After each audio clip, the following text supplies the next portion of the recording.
Is President Biden backing down from raising the minimum wage? Our Verify team looks into the Senate rule that could stand in his way.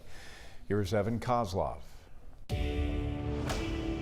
The Verify team is here to make sense out of things spreading online, separating what's real from what's just misinformation. President Joe Biden proposed raising the minimum wage to $15 per hour as part of his COVID-19 relief bill. Then he said this on CBS News last Sunday. Well, apparently that's not going to occur because of the rules of the United States Senate. So you're saying the minimum wage won't be in this? My guess is it will not be in it. So let's verify. What rules is President Joe Biden talking about? Our sources are the Center on Budget and Policy Priorities and a pair of legislative experts, Casey Burgett from the George Washington University and Bill Doster, a longtime policy expert who we spoke with just days before he was named the chief counsel for the Senate Budget Committee. Our experts say that the big wrinkle here is that Democratic leadership is proceeding with something called budget reconciliation. That is, they're incorporating elements of the COVID-19 relief bill into this year's budget, rather than creating a standalone bill. The advantage of this is that they only need a simple majority, rather than the typical 60 votes that are needed to pass a bill in the Senate. But you can't just add any provision to a budget bill. They have to be related to the budget. Doster explains that the big rule here is called the Byrd Rule, named after a one-time senator from West Virginia.